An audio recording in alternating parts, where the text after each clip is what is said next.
Security! Get this trash out of my sight! Now! The words aren't spoken. They are launched, each syllable a shard of glass aimed directly at the woman in the sunset orange dress. The grand apex ballroom of the Zenith Tower, a cavern of glittering chandeliers and hushed billion-dollar whispers, falls silent. 500 of Los Angeles's most powerful figures, draped in Dior and Tom Ford, turn as one. Their collective gaze follows the trajectory of the insult to its source. Isabella Caldwell, heir to the Caldwell Industries throne, her face a mask of patrician disgust, her hand, dripping with the weight of a multi-generational diamond heirloom, deliberately, almost sensuously, tilts a glass of deep crimson Cabernet. The wine arcs through the golden air, a perfect predatory parabola, and crashes against the vibrant orange silk. It doesn't just stain, it bleeds, a dark, ugly wound spreading across the fabric, mimicking a grotesque act of violence. The woman doesn't flinch.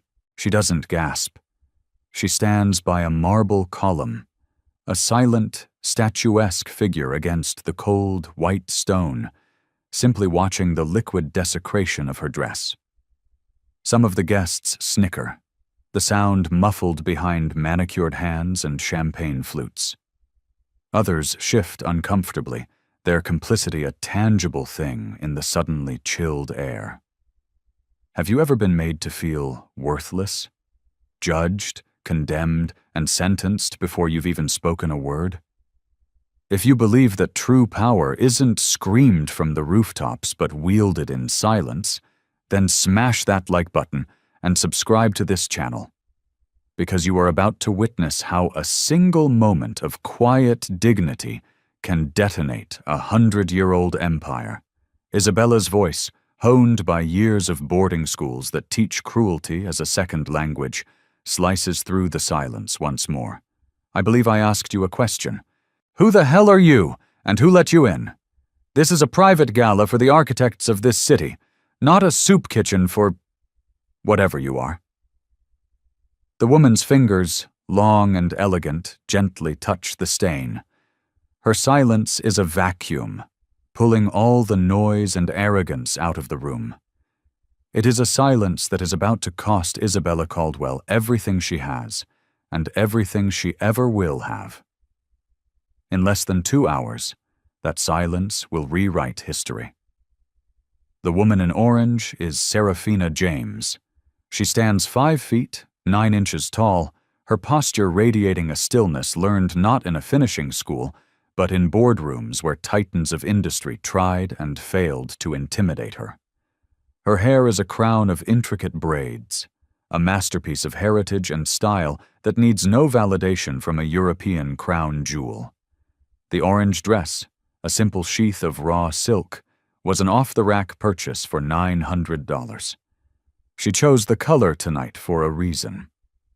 Orange is the color of disruption. It is the color of a phoenix's fire, a flame that doesn't just destroy but purifies and rebirths. Pinned to her lapel is a small bespoke brooch of a phoenix, its wings wrought from platinum and catching the light, forever in mid-flight. Her hands are not the soft, useless hands of the women surrounding her. A faint, silvery scar runs across her right palm, a memento from a summer spent working the assembly line at her father's struggling auto parts factory in Detroit. It was there she learned that value is built, not inherited. The calluses on her fingertips, now softened by success but still present, were forged during the brutal 72-hour stretches she spent coding the proprietary trading algorithm that would become the foundation of Nexus Strategic Holdings, an empire she built from a condemned warehouse in Detroit, which now commands assets of over $400 billion. 25 years ago, she was a teenager sitting in a sterile bank office, watching a loan officer laugh as he denied her a $2,000 loan for her first business idea, telling her that girls from your neighborhood are a bad investment. 15 years ago, her first major tech venture imploded, leaving her with $37 in her bank account and a choice: eat for the week or pay for the bus ride home. She walked the 7 miles in the rain, the cold seeping into her bones, clutching a bag of ramen noodles that would have to last her 5 days. Tonight, she could buy that bank, fire that loan officer, and then buy the city block the bank sits on as a rounding error in her quarterly earnings. Her portfolio is a sprawling global beast. It includes 62 commercial properties, including the 120-story Zenith Tower, where Isabella Caldwell is currently preening. It includes controlling stakes in 150 companies across 20 countries. When Serafina James clears her throat, global markets brace for impact. When she makes a move, entire industries are forced to recalibrate their future. Isabella Caldwell, on the other hand, inherited her empire at 22 when her father had a fatal coronary on the golf course of his exclusive country club. Caldwell Industries, a venerable 150-year-old manufacturing giant, fell into her lap like a perfectly wrapped Tiffany box. She has never known the terror of a final notice, the gnawing emptiness of hunger, or the soul-crushing weight of a dream deferred. Her education at Yale was a transactional affair, paid for by a new library bearing the Caldwell name. Her seat on the board was a birthright, her first day marked by applause she had done nothing to earn. Her life has been a curated experience, insulated from consequence, shielded from reality.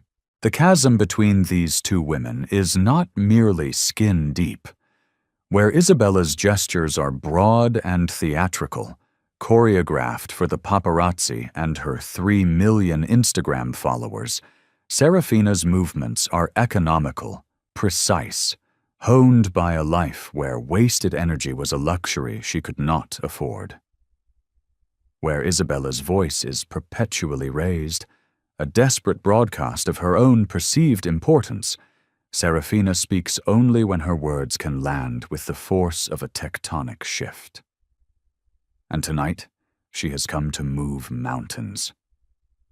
On the sleek, black tablet clutched in Serafina's hand rests the entire future of Caldwell Industries. It contains a 700-page document, the culmination of 8 months of relentless, covert due diligence. A definitive merger and acquisition agreement worth $6.3 billion.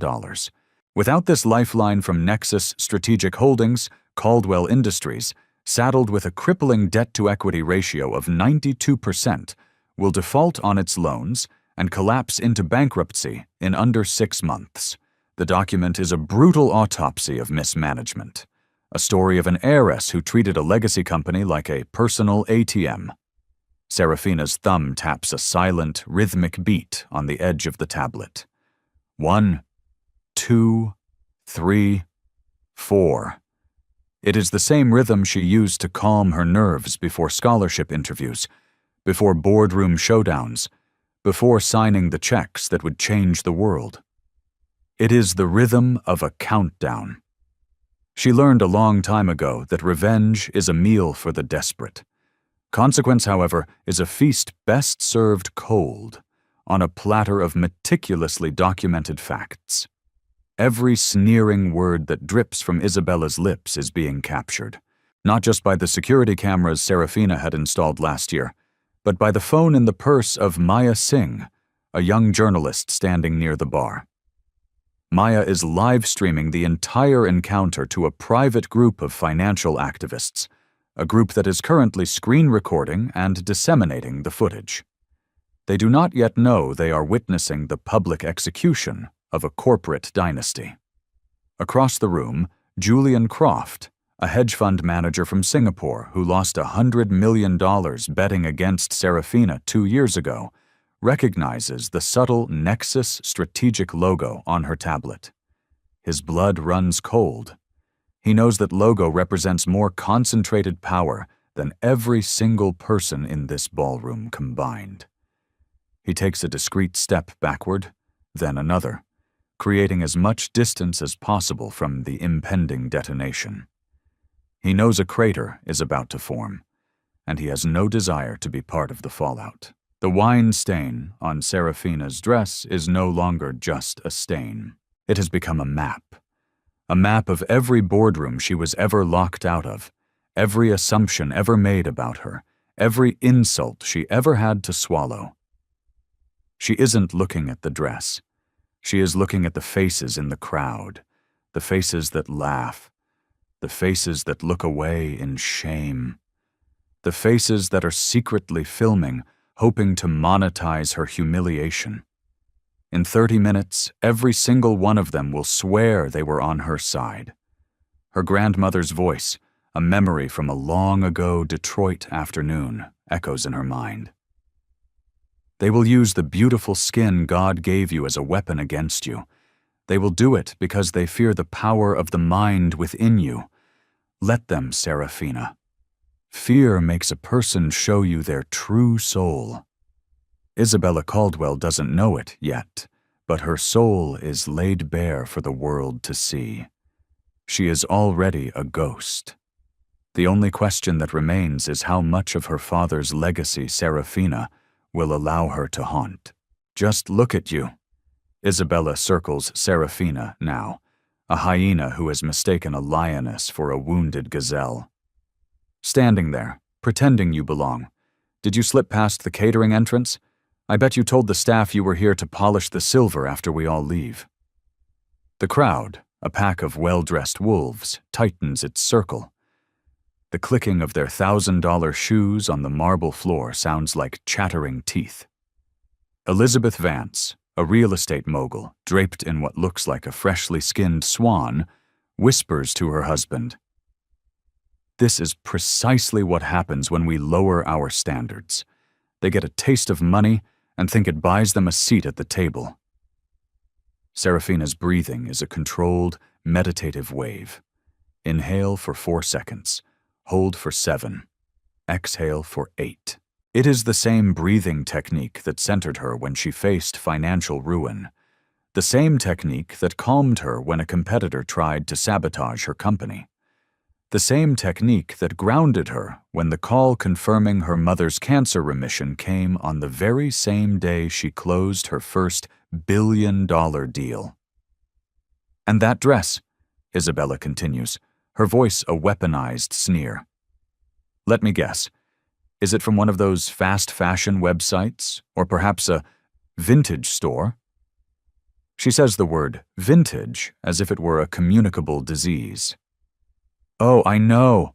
It's from one of those sad little outlet malls in the desert where they sell last season's mistakes to people who are desperate to pretend they have style." Dr. Alistair Finch, the CEO of a major pharmaceutical company, lets out a hearty chuckle into his glass of scotch. "I'm all for affirmative action, Isabella, but one must draw the line somewhere. We can't simply open the floodgates to every striver." The wine on the silk has begun to dry, creating a pattern like a dark, abstract flower. Serafina touches it again, her fingertip coming away sticky and red. She could inform them that the simple silk dress cost more than the average American family pays for a month's rent, but to do so would be to play their pathetic game by their pathetic rules. And Serafina James does not play games. She sets the board, she defines the rules, and she always wins. "Security!" Isabella's voice is a shriek now, the carefully constructed facade of aristocratic grace cracking under the pressure of her own venom. "We have a trespasser, someone who obviously forged an invitation or, more likely, stole one from the purse of a legitimate guest." 2 uniformed security guards, broad-shouldered men with uncertain expressions, move forward. They are paid to protect this world of obscene wealth, but they are also working-class men. They see Serafina's composure, the quiet fire in her eyes, the way she holds the space she occupies as if she owns it, which, in fact, she does.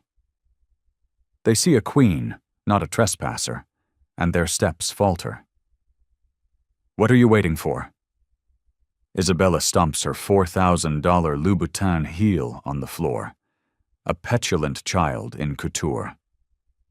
Remove this person from the premises immediately. She is polluting the atmosphere. Marcus Thorne, a Wall Street predator who famously made a fortune by shorting the pensions of factory workers, adds his voice to the chorus. This is the problem. You give them an inch, and they think they own the place. They have no concept of boundaries, of a natural order. Maya Singh subtly adjusts the angle of her phone. The live stream viewer count has just rocketed past 1 million. The comments are a waterfall of outrage and disbelief. The world is watching the rot at the core of the 1% reveal itself in real time. I believe, Serafina finally speaks, and the word hangs in the air, imbued with an authority that silences every other sound. Her voice is not loud, but it has a resonant timbre, the voice of someone who has negotiated peace treaties and hostile takeovers with equal calm. There has been a fundamental misunderstanding. Isabella lets out a harsh, brittle laugh. A misunderstanding? Honey, open your eyes. Take a look around this room. Do you see anyone else here who looks like you? This isn't a diversity luncheon for some inner-city charity. This is where the world is shaped. Trillion-dollar deals are made here. Legacies are cemented. These are concepts you couldn't possibly grasp. The irony is so thick, it feels like it could be bottled and sold as a luxury perfume. If Isabella had spent even 30 seconds with her own research team, she would know that Serafina James closed deals worth more than the entire GDP of a small country just last quarter. But the blinding glare of privilege often obscures the truth, and Isabella's world has always been a hall of mirrors, reflecting only her own inflated image. You probably saw this event mentioned in some equal opportunity pamphlet, Isabella plows on, high on the drug of her audience's approval. Thought you could sneak in, rub shoulders with your betters, and network your way to a handout. Let me give you a piece of advice, for free.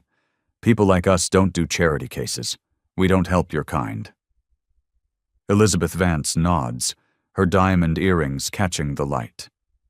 It's truly tragic, in a way. They see what we have, and they think if they can just get close enough, some of the magic will rub off on them, as if excellence were contagious. Serafina's tablet vibrates softly. A single encrypted message from her chief counsel. All subsidiary signatures are secured. The acquisition is yours to execute. Awaiting your final command. The guillotine is in place. The blade is poised. All it needs is one final word from her to drop. "Ma'am," one of the security guards says, his voice laced with profound discomfort. "Protocol requires that I ask to see your invitation." "She doesn't have one," Isabella snaps. "I personally vetted every single name on tonight's guest list. She is a nobody, a ghost, a nothing in a cheap, stained dress who thought she could cosplay as one of us." The words hang in the air, an unwitting confession. One of us. The quiet part said out loud. The admission that this has nothing to do with business, nothing to do with merit, nothing to do with achievement. It is about a tribe defined by bloodlines, by inherited wealth, by the color of one's skin. A tribe that believes belonging is a birthright, not something to be earned 1,000 times over, only to still be denied at the door. Julian Croft, the Singaporean hedge fund manager, moves urgently toward David Chen, the host of the gala. "David," he whispers, his voice trembling. "That's Serafina James, of Nexus Strategic. She owns this goddamned building. She owns the whole block." David Chen's face, moments ago flushed with wine and good cheer, turns the color of ash. He takes a step forward, a frantic apology forming on his lips, but Serafina catches his eye. She gives a nearly imperceptible shake of her head. "Not yet. Let her finish digging." Do you know what the most pathetic part is? Isabella is on a roll now, her cruelty reaching a crescendo. "You probably emptied your entire life savings to afford that dress, didn't you? Thinking it would be your ticket in. But class, true class isn't something you can buy at a discount. It's in your blood. It's in my blood. It has been for 6 generations. The live stream viewer count clicks past 5 million. Then 10. Hashtags are born. Tors Apex Gala. Gags Isabella Caldwell. Binds Lady in Orange. Screenshots of Isabella's snarling face are already becoming memes. Unaware that she has just become the most reviled woman on the planet, Isabella Caldwell raises her voice for her grand finale. Security, I am done being patient. Escort this creature out of here before I am forced to call the LAPD and have her arrested for trespassing. Make sure she understands that her kind is not welcome in our world, not tonight, not ever. Serafina looks at the guards, then at the hate-filled face of Isabella, then at the sea of complicit faces around her. She takes a deep, cleansing breath, opens her mouth, and 4 simple words detonate the room. You should have checked. The screen of the tablet in her hands illuminates her face, casting her in a glow that is both angelic and terrifying. She turns it around for Isabella to see. The Nexus Strategic Holdings logo, a stylized phoenix, seems to pulse with power. Beneath it, in bold, stark letters, definitive merger agreement between Caldwell Industries and Nexus Strategic Holdings. Total acquisition value, $6.3 billion. Final execution. Tonight, 10 p.m. PST. Isabella's sneer doesn't fall. It shatters. The wine glass slips from her trembling fingers and crashes to the marble floor, a sound that is somehow louder than a gunshot. Page 812, Serafina continues, her voice as calm and steady as a surgeon's hand. Section C, paragraph 4. Final signatory with ultimate approval authority. She zooms in on the text. Serafina James, founder and chief executive officer, Nexus Strategic Holdings. She looks up from the tablet, her eyes locking with Isabella's. That would be me. The sound that escapes Isabella's throat is not human. It is the sound of a dynasty tearing itself apart from the inside out. The sound of a life of unearned privilege colliding with unavoidable consequence. No, that's impossible. You can't be. 8 months of due diligence, Serafina says, her voice a calm, relentless river of facts, scrolling through the document with a practiced flick of her thumb. $120 million in legal and advisory fees, a 200-page report detailing every single weakness in your company's structure, your 92% debt-to-equity ratio, your quarterly burn rate of $75 million, your desperate, critical need for this acquisition to avoid total, irreversible bankruptcy in, to be precise, 171 days. The security guards take a half-step back, then another, as if the air around Serafina has become a high-voltage field. The balance of power in the room has not just shifted. It has inverted with the force of a supernova. This is a trick, Isabella sputters, her eyes wide with a terror she has never before experienced. This is an elaborate, sick joke. Someone hired you. You're an actress. You must be. Serafina raises her own phone, each movement as deliberate and final as a chess grandmaster placing an opponent in checkmate. She activates her voice command. Call legal. Authorization code. Phoenix Ascendant. The call connects instantly. This is Serafina James. Terminate the Caldwell Industries acquisition agreement. Effective immediately. Cite material breach. Clause 42.6. Actions by corporate leadership deemed detrimental to the ethical and inclusive values of Nexus Strategic Holdings. A wave of electronic chimes and vibrations sweeps through the ballroom as every phone receives the same push notifications simultaneously. Bloomberg News. Breaking. 6.3B Caldwell Industries. Mega deal collapses. The Wall Street Journal. Sources cite material breach as Nexus Strategic terminates acquisition. CNBC, Caldwell stock plummets 60% in after hours, trading following failed merger news. Isabella's phone begins to scream, a cacophony of rings and alerts from her board members, her shareholders, her creditors. Each notification is another shovel of dirt on the grave of her company. She fumbles for the phone, but her hands are shaking too violently to answer. "You asked me if I could possibly grasp the concept of billion-dollar deals," Serafina says, her voice now carrying to every corner of the silent room. "Last quarter alone, I personally oversaw 3. The Buenos Aires lithium mine acquisition, $4.2 billion. The Seoul semiconductor plant nationalization, $7.1 billion. The African suborbital satellite network deployment, $11 billion. Elizabeth Vance, the real estate mogul, stumbles backward into a waiter, her face a mask of horrified realization. Dr. Alistair Finch drops his scotch glass, the sound of shattering crystal echoing the sound of his own career imploding. "You asked who let me in," Serafina continues, her gaze sweeping over the terrified faces. "I own this building.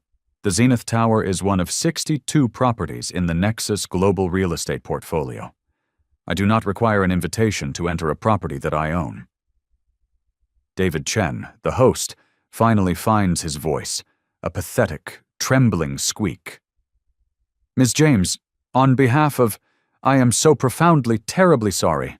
When Ms. Caldwell insisted you were not on the list, I failed." Serafina silences him with a look that could freeze fire. This is not his moment. This is Isabella's lesson. "And this dress," she says, finally looking down at the wine-stained silk. "The one you mocked, $900 from Bloomingdale's. I could, of course, afford to buy the entire brand of Chanel, but I choose to wear this. I choose to remember a time when $900 was a fortune. Every dollar I do not spend on vanity is a dollar that goes into the Phoenix Ascendant Foundation, a fund that provides venture capital to entrepreneurs from neighborhoods like the one I grew up in. Children with minds more brilliant than anyone in this room, who are told every single day that they do not belong." Maya Singh steps forward, her phone held high like a torch. "Ms. James, 10 million people are watching this live stream. It is the #1 trending topic in the world." She turns her phone toward Isabella. "They all saw what you did. They all heard what you said. They all know who you are." Isabella Caldwell collapses. Her knees hit the marble floor with a sickening crack. The exquisite designer gown, which cost more than a new car, pools around her like a shroud. "Please," she sobs, the sound raw and animalistic. "I'm sorry, I didn't know who you were." The admission hangs in the air, more damning than any accusation. "The company," she gasps, clawing at the hem of Serafina's dress. "Think of the employees. 4,000 people depend on Caldwell Industries. My father spent 50 years building it. You can't destroy it over a misunderstanding." "A misunderstanding?" Serafina's voice is now laced with ice. "You looked at the color of my skin and you passed judgment. You looked at my dress and you assigned my worth. You summoned armed guards to have me physically removed from a building that my company owns. That is not a misunderstanding, Isabella. That is the clearest, most honest reflection of who you are." "But the employees," Isabella wails, grasping at the last available straw. "They will lose their jobs, their homes. Think of them." "I have," Serafina replies, her voice devoid of all emotion. Nexus Strategic will be establishing a $200 million transition fund for all non-executive employees of Caldwell Industries. They will receive a full year of severance pay, lifetime healthcare benefits, and access to our executive retraining and placement services. They will be taken care of. But you, Isabella, and your entire board of directors who enabled your bigotry, you are not part of the transition. You chose to build your house on a foundation of prejudice. You do not get to be surprised when it crumbles. Julian Croft, the hedge fund manager, speaks into his phone, his voice loud and clear enough for everyone to hear. Liquidate every single share of Caldwell Industries, now, and short it. Short it into the ground. The dominoes begin to fall. One by one, other investors in the room pull out their phones, their faces grim. Pension fund managers, private equity partners, sovereign wealth advisors. Each call is another blow, another $1 billion of confidence vanishing into thin air. A legacy built over 150 years is being dismantled in 150 seconds. "This isn't fair," Isabella sobs, her mascara tracing black rivers of despair down her porcelain cheeks. "You can't ruin my life over one mistake. I apologized. What more could you possibly want?" Serafina kneels down, bringing herself level with the broken woman on the floor. The gesture is not one of compassion. It is one of absolute finality to ensure her last words are delivered at point-blank range. "I want you to understand," she says, her voice a soft, devastating whisper. "You are not sorry for what you did. You are sorry you did it to me. You are sorry for the consequences. If I had been the anonymous, powerless woman you assumed I was, you would have gone to bed tonight feeling proud. You would have bragged to your friends about how you protected the sanctity of your world from an intruder. The only thing you regret is your target." She stands up, once again towering over Isabella's crumpled form. "Your father built Caldwell Industries with his hands and his mind. You are destroying it with your ignorance and your heart. That, Isabella, is your legacy. The woman who vaporized a $6 billion company because she couldn't see past the color of a woman's skin. Marcus Thorne, the Wall Street predator, is attempting to slip out a side entrance, but Serafina's voice stops him cold. "Mr. Thorne, you mentioned that you don't hire them. I will be sure to pass that information along to the California Public Employees Retirement System, whose board I advise, and who currently have 40% of their private equity portfolio invested with your firm."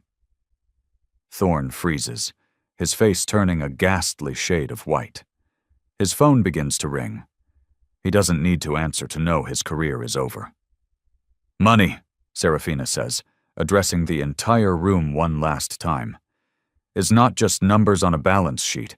It is power, and power, when placed in the hands of the unworthy, perpetuates the very systems of exclusion that would have kept me from ever entering this room in the first place. Tonight, you all got a front row seat to what happens when those systems collide with someone who simply refused to be excluded." Isabella's phone rings again. The caller ID reads, "Dad." She stares at it, her face a mask of utter devastation, unable to face the man whose life's work she has just set on fire on the altar of her own prejudice. "One last thing," Serafina says, turning back to Isabella. "The material breach clause I cited, clause 42.6. It refers to your own corporate charter, the one you and your board signed last year, pledging a corporate commitment to diversity, equity, and inclusion. You signed it for the positive PR." A small, cold smile touches Serafina's lips. "Isn't it ironic? Your own performative virtue just cost you everything." The platinum phoenix on her lapel seems to flare in the chandelier light, its wings spread in eternal, triumphant flight. The wine stain on her dress no longer looks like a wound. It looks like a medal. It looks like a war paint, a war that was over before it even began. What do you think? Was this justice? Or was it a brutal form of revenge? Let me know your thoughts in the comments below.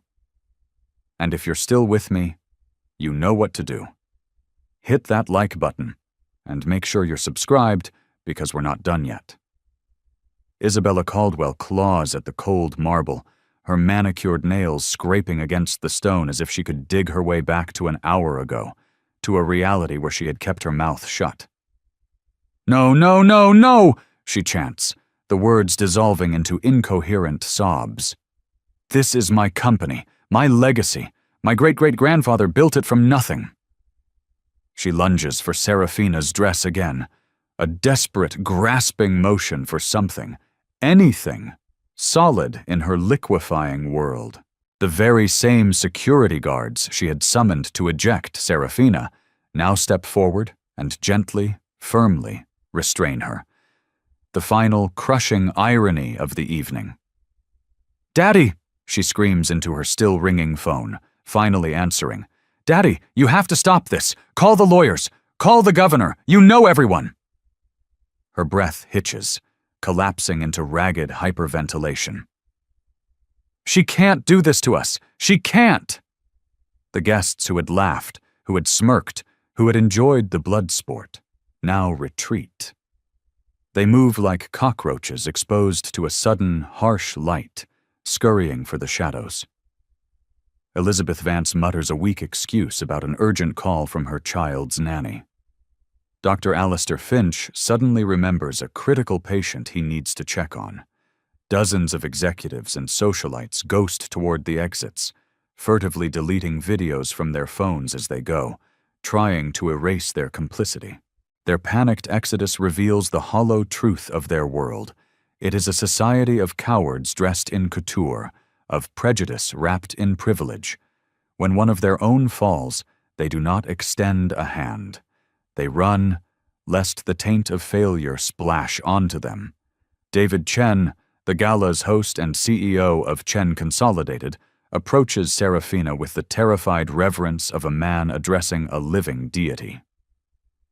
"Ms. James," he stammers, "words cannot express the depth of my regret. You have been our foundation's most generous benefactor for years. When Ms. Caldwell made her claim, I failed in my most basic duty as a host and as a human being." His hands are shaking uncontrollably. "Your foundation has put hundreds of inner-city kids through college.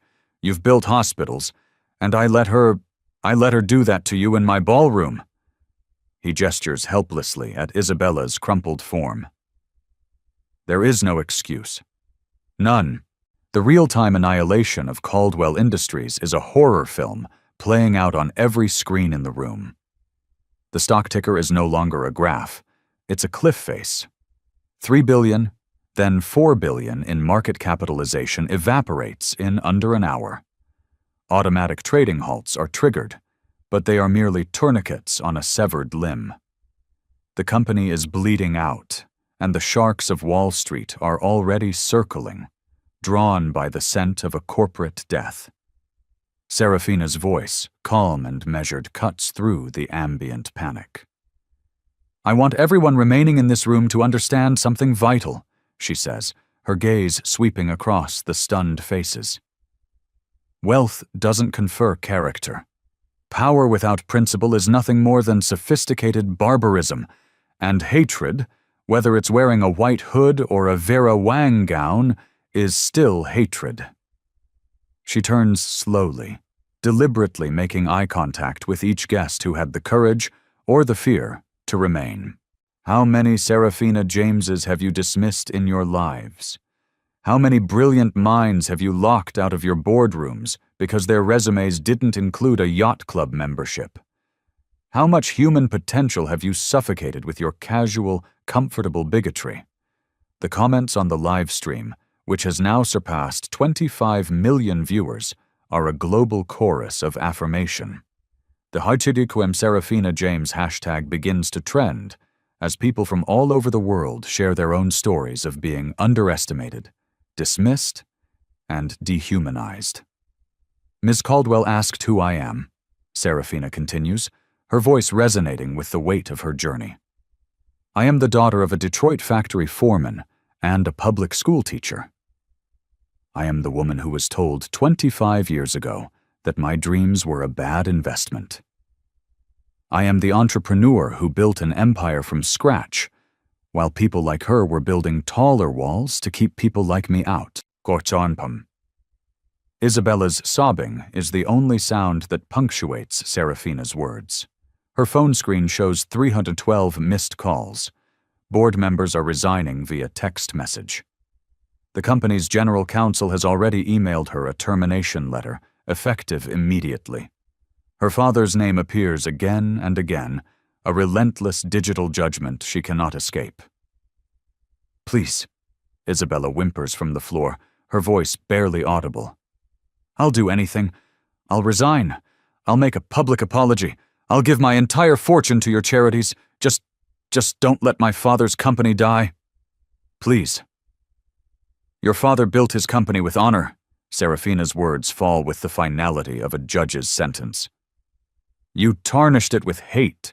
Caldwell Industries may survive, in some form, under new leadership and with new values. But the Caldwell name? That dies tonight, along with your reputation." As if on cue, Julian Croft announces to the room, his voice booming with the authority of his billion-dollar fund. Effective immediately, Croft Capital is divesting from all ventures, funds, and charities associated with any member of the Caldwell family. We will not have our name associated with this brand of bigotry. A cascade of similar declarations follows, a symphony of financial destruction. Pension funds, university endowments, sovereign wealth funds, each announcement is another nail hammered into Isabella Caldwell's professional coffin. "I want the employees of Caldwell to know that they are safe," Serafina says, looking directly into Maya Singh's camera now, speaking to the millions of people watching. Nexus Strategic values the person on the factory floor as much as the person in the corner office. The transition fund is real, it is funded, and it is already being deployed. No one will lose their livelihood because of their CEO's moral bankruptcy. She then looks down at Isabella one last time, her expression not of anger, but of something far colder. Finality. "But you are finished, not just at Caldwell, you are finished everywhere. This video, this moment, will be the first result when anyone ever searches your name. This is your legacy now. This is who you are." Isabella's designer dress, a garment of impossible expense and beauty, is now nothing more than a $50,000 shroud. Her family heirloom bracelet catches the light, a $40,000 handcuff chaining her to a future she single-handedly obliterated. "Security!" Serafina calls out to the same two guards, her voice gentle but firm. "Please see that Ms. Caldwell finds her way out. She appears to be having a difficult evening." The guard's immediate, deferential response speaks volumes. "Yes, Ms. James."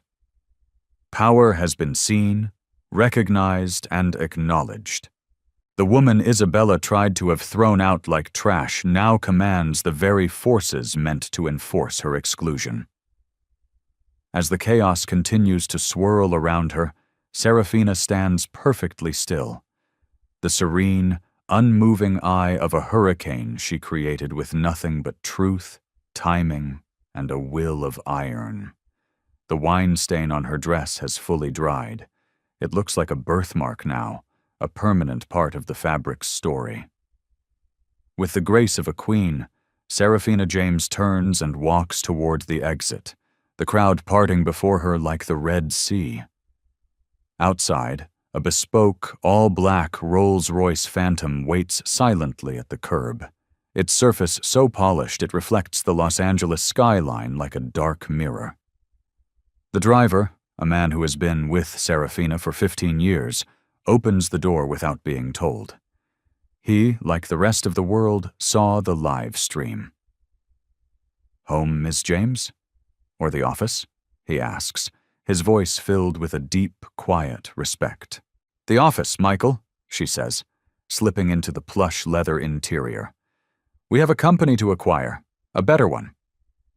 3 months later, Serafina James is on the cover of every major business magazine on the planet. The headline in Forbes reads, "The Phoenix Effect: How One Woman Reset the Rules of Power." The feature article details the seismic cultural shift that occurred after what the world now calls the Gala. Fortune 500 companies report a record-shattering 40% increase in promotions for women of color into senior leadership roles. The phrase, the Serafina test, enters the corporate lexicon. A new HR metric where executives are asked to imagine if they would treat a junior employee, a candidate, or a colleague differently if they secretly knew that person was Serafina James. The orange dress, wine stain and all, now hangs behind climate-controlled glass at the Smithsonian, the centerpiece of a new exhibit on transformational moments in American history. The plaque beneath it reads simply, "The dress that toppled an empire." Caldwell Industries was eventually acquired out of bankruptcy by a competitor for pennies on the dollar. The Caldwell name was scrubbed from the building within 24 hours. All 4,000 employees were successfully placed in new jobs through the Nexus Transition Fund.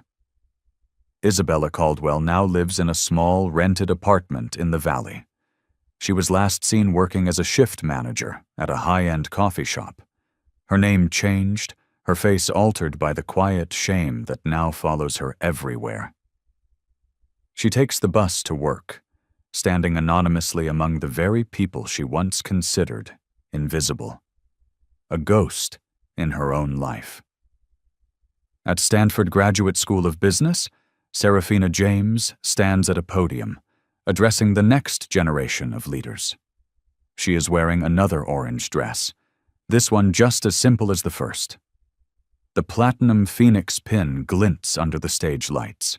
"They will tell you that you do not belong," she says, her voice filling the vast auditorium. "They will look at your gender, your skin, your background, or your bank account, and they will try to define your worth for you. They will do this not because they are strong, but because they are terrified. Terrified that talent does not wear a uniform. Terrifying that power is shifting. Terrified that the future does not look like their past." She pauses, letting her words sink in, her gaze sweeping across the thousands of hopeful, diverse faces. "You will all face your own Isabella Caldwells. They will try to make you feel small. They will try to make you doubt your own value. They will try to spill wine on your ambitions." The students are leaning forward, hanging on every word. "But I am here to tell you what I learned that night, standing in a building I owned while a woman who inherited the world tried to throw me out of it. Your excellence is its own invitation. Your achievement is its own validation. And your character is the only legacy that can never be taken from you." She touches the phoenix pin on her lapel.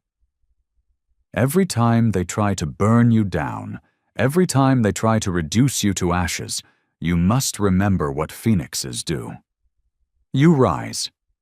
And you make sure that when you rise, you are lifting up everyone else who has ever been told they don't belong." The story doesn't end with a ruined heiress or a triumphant CEO. It ends with a question for all of us. The world is full of doors, both visible and invisible. How many are we willing to kick down, not just for ourselves, but for everyone who is still locked out? Share your thoughts, subscribe for more stories that challenge the status quo, and never, ever let anyone tell you that you don't belong. Your very existence is the revolution.